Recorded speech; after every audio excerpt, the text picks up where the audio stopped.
বন্ধুরা, পরোটা আমরা অনেক রকমেরই বানিয়ে থাকি কিংবা খেয়ে থাকি, কিন্তু এই গুঁড়ো দুধের পরোটা যে এতটাই টেস্টি, বাচ্চারা কিন্তু এটা পেলে ভীষণই খুশি হয়। এইভাবে একবার আমার মতন করে গুঁড়ো দুধের পরোটা বানিয়ে বাচ্চাদেরকে দিয়ে দেখুন, বাচ্চারা এই পরোটা রোজই চাইবে টিফিনে। এতটাই টেস্টি, একদম নরম তুলতুলে, উপরটা দেখুন একদম লেয়ারগুলো খুলে খুলে যাচ্ছে। এই পরোটা হাত দিয়ে ছেঁড়ার সময় বুঝতেই পারবেন যে আপনা থেকেই যেন ছিঁড়ে যাচ্ছে। আমি এখানে 10 টাকা দামের গুঁড়ো দুধের প্যাকেট নিয়েছি। এই এক প্যাকেট গুঁড়ো দুধ হলেই কিন্তু পরিবারের সবাইয়ের জন্য পরোটা বানিয়ে নিতে পারবেন। এবার একটা বড় বাটিতে আমি নিয়ে নিচ্ছি 2 বাটি পরিমাণ ময়দা। আপনারা ময়দা পছন্দ না করলে যদি আটাতে বানাতে চান তাহলেও কোনো অসুবিধা নেই, খুব সুন্দরই হবে।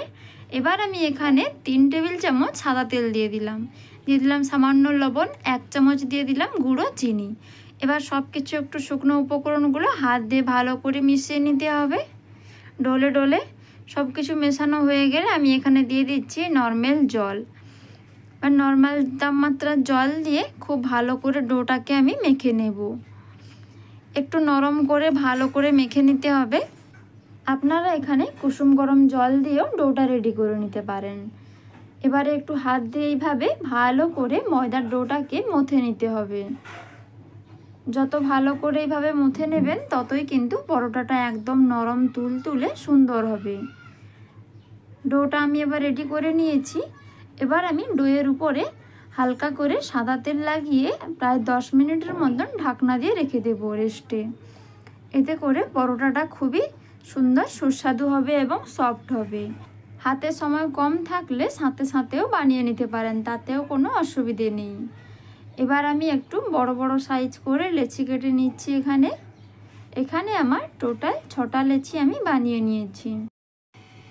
এবারে আমি একটা লেচি নিয়ে নিলাম বেলে নেওয়ার জন্য। উপরে সামান্য পরিমাণ গুঁড়ো ময়দা দিয়ে রুটির আকারে গোল করে বেলে নেব। বেলে নেওয়া হয়ে গেলে উপর থেকে আমি দিয়ে দিচ্ছি সামান্য পরিমাণ গুঁড়ো ময়দা। এবারে দেব আমি গুঁড়ো দুধটা ভালো করে চারিদিকে একটু ছড়িয়ে নিতে হবে। পুরোটাই যাতে থাকে তার জন্য একটু পুরোটাই ছড়িয়ে ছিটিয়ে গুঁড়ো দুধটাকে নিতে হবে। এবার উপর থেকে দিয়ে দিচ্ছি আমি 1 চামচ পরিমাণ চিনির গুঁড়ো। এতে করে হালকা মিষ্টি ভাবটাও আসবে, খেতে কিন্তু দারুণ লাগবে। এবার দেখুন এক সাইড এইভাবে করে ভাঁজ করে নিচ্ছি, অপর সাইডটাও এইভাবে ভাঁজ করে নিচ্ছি। আরও যে 2 সাইড আছে সেটাও আমি এইভাবে করে ভাঁজ করে নিয়েছি।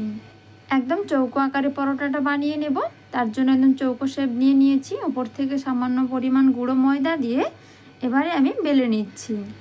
একদম পাতলা করে বেলার প্রয়োজন নেই, কিংবা বেশি মোটাও রাখা যাবে না, মিডিয়াম করে বেলে নিতে হবে। দেখুন বন্ধুরা, এই রকম করে বেলে নিয়েছি আমি।